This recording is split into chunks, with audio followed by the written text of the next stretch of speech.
right, I'm with Brandy Baker, who ran for the House of Delegates in the 43rd District. Now, Brandy, we're at campaign headquarters here, and the vote hasn't been counted. It's about 10 after 9 in the evening. But how do you feel about this campaign that you put on for the Green Party and the issues you got to raise? I feel wonderful. I feel great about it. We accomplished so much this year. We are going to grow the Green Party as a result of 2006, as a result of Ed's campaign, as a result of Maria's campaign, Jan's campaign. Jan ran in the 40th district. She registered to vote for the very first time in her life this past summer. Now, what's her last name? Jan Danforth. A few minutes after she registered to vote for the very first time in her life, she filed to run for state delegate. So I mean, this shows that we're attracting people who feel disenfranchised by the two-party system. We us state delegates had a chance to be in debates and embarrass the incumbents on the BGE contributions and how much they've accepted. And I really wish those debates were televised, because I know we're tooting our own horn here, and we should, because we deserve it. We did really well, and Eddie has done really well. Eddie has been a remarkable candidate for governor. We're so proud of him. It's just like he has reached out to so many people that the Green Party has never reached out to in Baltimore City and in other areas of Maryland. We got a lot out of this election year with our races. We brought a lot of issues onto the table. We brought a lot of people into our party, and we're going to continue. We're going to keep doing it. And we think that Eddie is going to get the percentage needed to keep us on the ballot for another 2 years. And then we're also going to get to 10,000 signatures. So we're going to be able to be on the ballot for another 4 years, and that is a victory as well. Okay. Well, thanks so much. I'm with Maria Allwine, who ran for the state senate in the 43rd district. Yep. Now, Maria, it's election night. The votes really haven't come in yet, but how do you feel about this campaign and what you did as a Green Party candidate? I feel that this was the year for us, especially in Maryland, for the Green Party, especially in Maryland. We really raised the issue of BG&E, the deregulation that happened, the fact that the legislators didn't do anything this past summer to really ameliorate the situation, and in fact have made it worse. So we were able to raise that with voters. Voters really heard us. And when I was out talking to people, participating in forums, they all wanted to hear what we had to say, and they wanted to know more about the Green Party. I can honestly say I campaigned 2 years ago for the U.S. Senate. Very different this year. People were much more receptive to hearing about us, much more receptive to the possibility of voting for a third-party candidate. I think people are really fed up, and it's not just the national issues, which I think is certainly what overlays everything, but on the local level, with the fact that more and more people don't have health insurance, don't have health coverage or access to health care. And certainly the BG&E issue is such a visceral issue, and people know that they've been sold out, so they were so angry that they're finally able, to hear another message, and we were there with the message. Well, I think it's probably part of the fact that you raised those issues that the Baltimore Examiner said the other day in one of the editorials.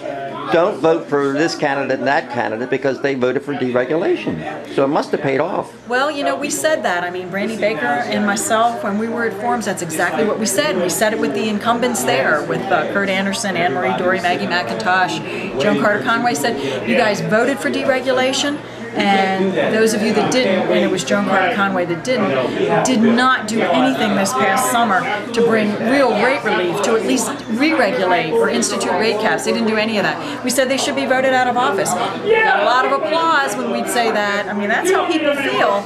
And I'm hoping that when they went to the polls today, that they really voted their conscience, what they really wanted to do, and didn't just go back and do the same old thing and vote for the same incumbents.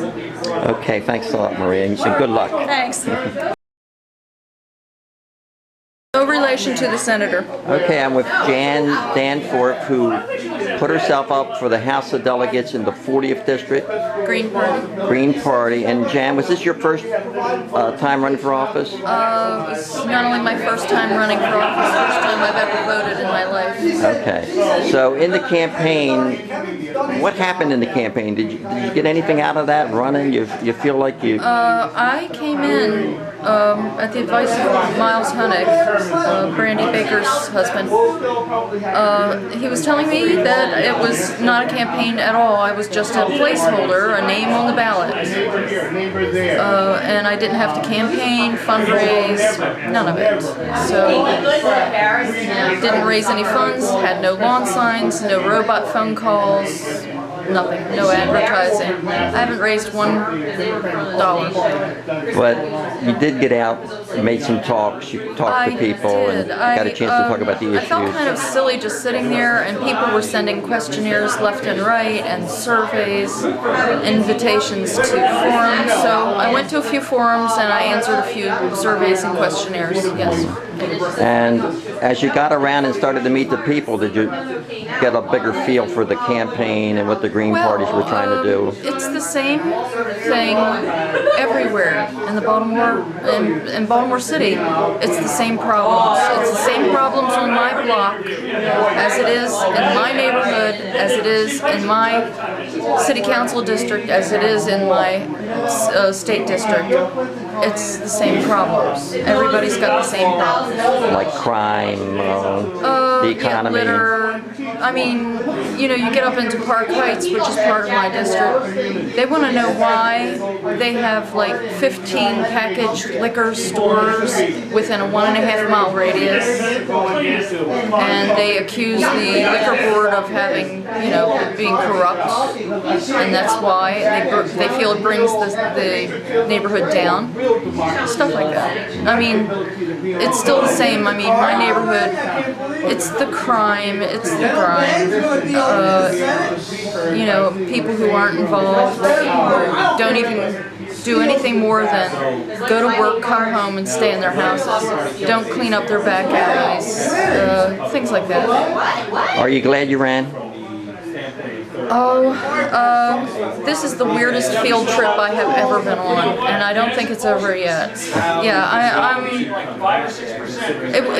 I'll tell you why I never ran before, never voted before. I was raised Jehovah's Witness, and we only believed in God's kingdom. I was a Jehovah's Witness until I was 26 years old. And we only believed in God's kingdom, and we are not nationalists. But the other thing is that man can't govern himself, and I don't even need proof of that. The governments all throughout the whole world, it just isn't working. It doesn't work. So I stayed with Jehovah's Witnesses until I was 26 years old. Got lost my religion, and now I'm a Unitarian.